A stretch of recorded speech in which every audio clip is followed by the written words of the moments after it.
오늘 시편 56편입니다. 시편 56편은 다윗의 시이고요. 이 시편 56편의 그 배경이 되는 게 이제 표지에 나와 있습니다. 뭐라고 나와 있냐면 다윗이 가드에서 블레셋인에게 잡힐 때라고 되어 있습니다. 이 다윗의 인생에 있어서 사울에게 피하여서 다윗 블레셋으로 들어간 때가 두 번 있었습니다. 사무엘상 21장하고 사무엘상 27장이 나오는데 27장에서는 다윗이 거기서 잡혔다, 붙잡혔다 이런 말은 없고요. 21장에 보면 가드왕 아기스에게서 미친 척하다가 거기서 구살생으로 살아난 이야기가 사무엘상 21장에 나옵니다.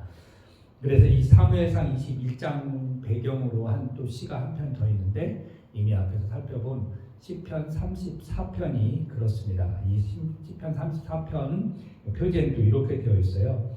다윗이 아말렉 앞에서 미친 채 하다가 쫓겨나서 지은 시라고 되어 있습니다. 그러니까 21장, 사무엘상 21장의 내용은 이렇죠. 다윗이 블레셋으로 들어가가지고 있었는데 블레셋 사람들이 다윗이 골리앗을 죽인 사람이라는 것을 알았어요. 그러니까 이제 발각되니까 다윗이 거기서 살아남으려고 침을 흘리면서 수염에다가 침을 묻히고 대문짝에서 박박 긁으면서 미친 척합니다. 그때 가드왕 아기스가 우리나라에 미친 사람이 없어서 저 미치광이 또 데려왔느냐 화를 내면서 쫓아냅니다. 그래서 다윗은 거기서 구사일성으로 목숨을 구하게 되는데요.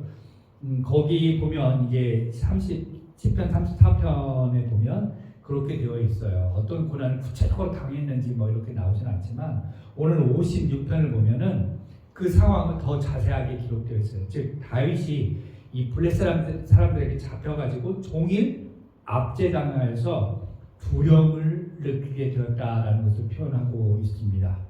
결국 56편에서는 이 다윗의 심정을 두려워하는 마음을 잘 보여주고 있는데 이 다윗이 원수들에게는 적대감이 되고 또 원수들은 다윗에게 두려움을 주는 그런 존재들이지만 하나님은 다윗에게 있어서 보살핌을 주고 또 다윗의 그 어려운 형편을 기억해 주시고 또 다윗은 그 하나님께 예배하며 감사하는 그런 시가 바로 56편입니다. 우리가 살아가면서 두려움을 참 많이 느끼죠. 어떤 때 두려움을 느낍니까? 질병을 당했을 때 건강검진 받으러 갔는데 평생 건강했는데 갑자기 당신 암이 발견되었습니다 라고 했을 때 되게 두렵습니다. 그리고 잘 되던 사업이 갑자기 망하게 되면 그 경제적인 어려움에 또 두려움이 찾아옵니다. 또 인간관계가 깨져버림으로 인해서 그 인간관계에 대한 두려움도 찾아옵니다.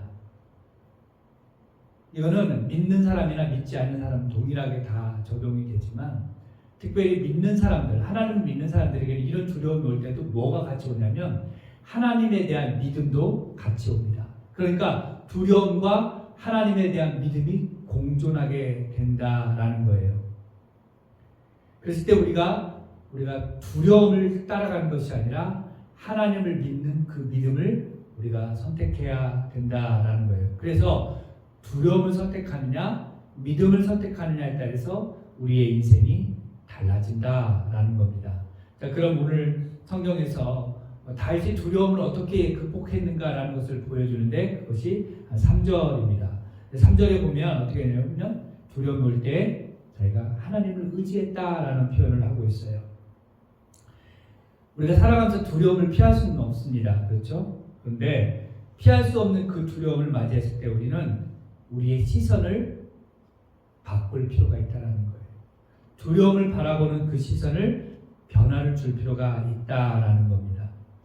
즉 두려움을 계속해서 바라볼 것이냐, 그래서 그 두려움에 사로잡힐 것이냐, 아니면 그 두려움 뒤에 계시는 전능하신 하나님을 바라볼 것이냐라는 것을 우리가 선택해야 됩니다. 일반적으로 세상 사람들은 하나님에 대한 인식이 없기 때문에 하나님에 대한 믿음이 없기 때문에 두려움을 계속해서 바라봅니다. 그래서 절망하게 되겠죠. 그러나 하나님을 믿는 사람은 두려움을 바라보면서 그 너머에 계신 하나님을 바라보기 때문에 우리가 그 두려움을 뛰어넘을 수가 있는데 다윗이 지금 상황이 그렇다는 거예요. 두려움은 지금 계속해서 있지만 하나님을 의지하겠다라고 표현하고 있습니다. 시편 56편에서 이 의지하다라는 단어가 많이 나오죠. 그 의지하다라는 것은 신뢰합니다 또는 믿습니다라는 표현을 이해할 수 있어요. 우리 개역성경에는 이 의지하다라는 말이 무려 6번이 나옵니다.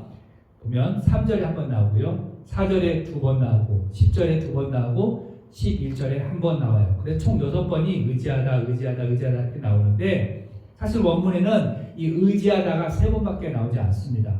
3절에 한 번 나오고, 4절에 두 번째 의지하다에서 나오고, 11절에서 의지하다라는 거예요. 그럼 나머지는 뭐냐? 나머지 안에서는 하나님 안에서 이렇게 되어 있어요. 영어로 in God 이렇게 되어 있습니다. 그러니까 우리 개역성경에서 하나님 안에서 또 그리고 의지하다라는 표현을 똑같이 다 의지하다라고 표현했던 것은 뭐냐? 우리가 하나님 안에 있다라고 하는 것은 결국 하나님을 의지한다라는 거예요. 실례 이런 예를 들을 수가 있겠죠. 어린아이가 어떤 두려움에 사로잡혀 있어요. 깜깜한 밤이 됐든가 무서운 강아지, 개를 만났다라든가 했을 때 아이가 가장 먼저 찾는 것이 엄마입니다. 엄마! 엄마를 부르죠. 그리고 엄마가 보이면 달려가서 엄마 품 안에 안기게 됩니다.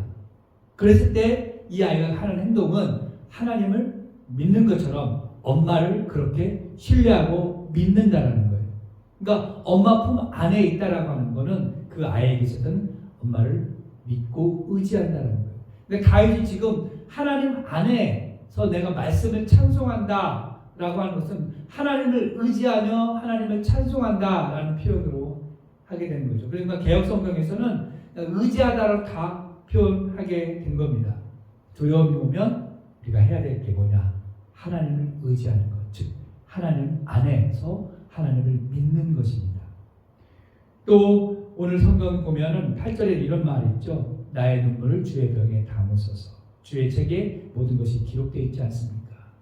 이것은 무엇이냐면 다윗이 이 두려움 가운데 있을 때에 하나님께서 나의 그 두려움의 그 눈물을 다 담으시고 기억하신다라는 거예요. 즉 하나님은 나를 보시고 기억하고 계신다라는 거죠. 다윗이 사울을 피해서 유리하고 있습니다. 이스라엘에서 더 이상 갈 데가 없어서 블레셋으로 도망가는 그런 유리한 상황들을 하나님께서 지켜보고 계시고 다 알고 계신 거예요.